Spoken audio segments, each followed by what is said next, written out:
Donc, bonjour à tous, j'espère que vous allez bien. Donc, je vais prendre environ 2-3 minutes pour vous montrer un petit programme VBA que j'ai fait. Ok.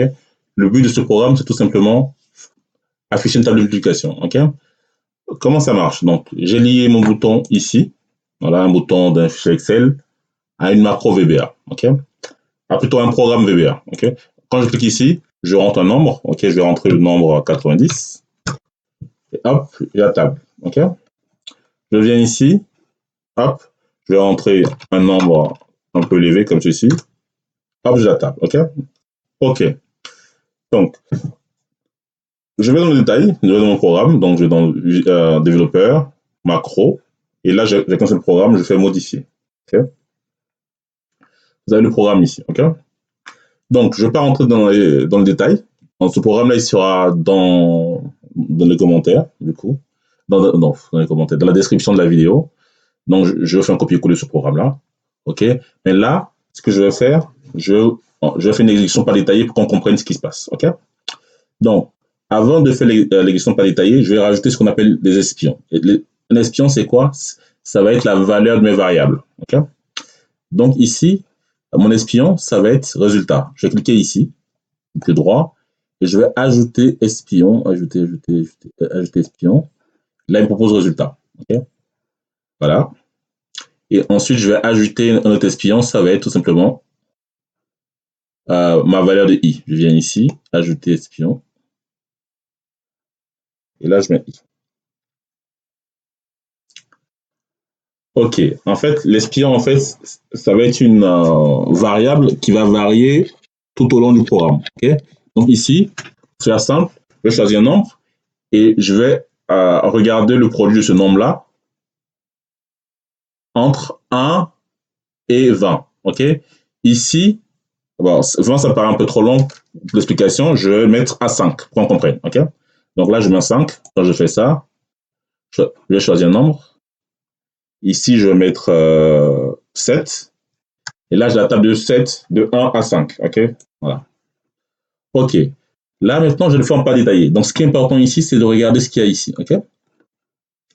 Donc, ici, il faut que je rajoute aussi. Bon, NB, c'est pas la peine. Bon, NB, la valeur, on ne veut pas en espion. Donc, j'utilise ça, le pas détaillé. Donc, le pas détaillé, c'est très important. Ça permet de comprendre des programmes. Okay. Donc, ici, je suis au début de mon programme. Okay. Là, ma valeur résultat, ça va être quoi? La concaténation de mes tables de multiplication. Okay. Donc, c'est cette formule qui est là. Donc, ça peut paraître un peu compliqué, mais ça ne l'est pas. Okay. Donc, à chaque valeur de multiplication, je le mets en dessous de l'autre. Okay, pour que ça me fasse le résultat final. Okay. Voilà. Donc, je viens ici. Hop.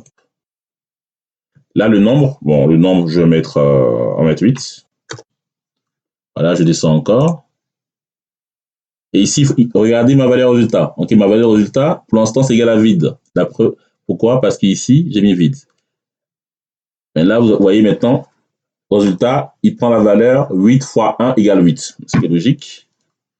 Ensuite, là, mon i passe à 2. Ok. Donc, mon i, en fait, il va s'incrémenter plutôt entre 1 et 5 ici. Ok. Donc là, mon i égale à 2. Du coup, il m'affiche 8 fois 2 égale à 16. Ainsi de suite. OK?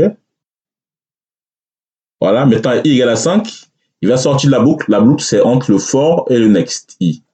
Donc là, une fois que mon i est égal à 5, il sort du programme. Et maintenant, il va m'afficher mon résultat qui est là. OK? Donc, je reprends en pas détaillé encore. Cette fois, je vais aller un peu plus loin. Donc, en pas détaillé, c'est vraiment pour comprendre le programme. Là, je mets 10 ici. OK? Je lance en mode normal. OK? Exécutant en mode normal. Ici, je vais mettre la table de 17. OK? Ça fait ça. Maintenant, on va le faire en pas détaillé. OK? Donc ici, je viens ici. Hop, je mets la table 18 ici. Entrée. En pas détaillé. Donc là, il va me faire les calculs pour tous les i qui vont de 1 à 10. OK? C'est ce que ça veut dire en fait. OK?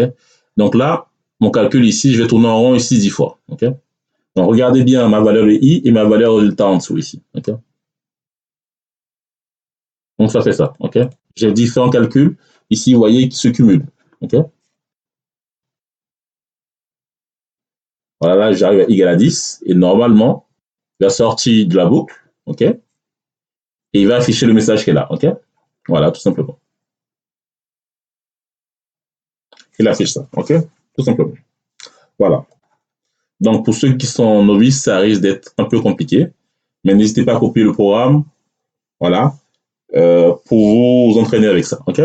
Sachant qu'ici, cette ligne-là, ici, je déclare les variables, OK? Cette ligne-là n'est pas importante pour l'instant, OK? La preuve, si cette ligne-là, je la passe en commentaire, OK? Vous faites en commentaire, je mets un petit apostrophe avant, OK? Donc là, c'est plus considéré comme du code. Quand je lance mon programme, vous allez voir que ça va marcher, OK? Je mets 52, et ça fait ça, OK? Voilà. C'est pas indispensable, mais bon, je vous conseille plutôt de garder et l'habitude de déclarer les variables, OK? Voilà. Ici, input box, je demande l'information à l'utilisateur. Vous voyez, il y a une petite fenêtre qui s'affiche qui demande une information. Je rentre le nombre dans input box et j'affiche ma table d'application avec message box. OK?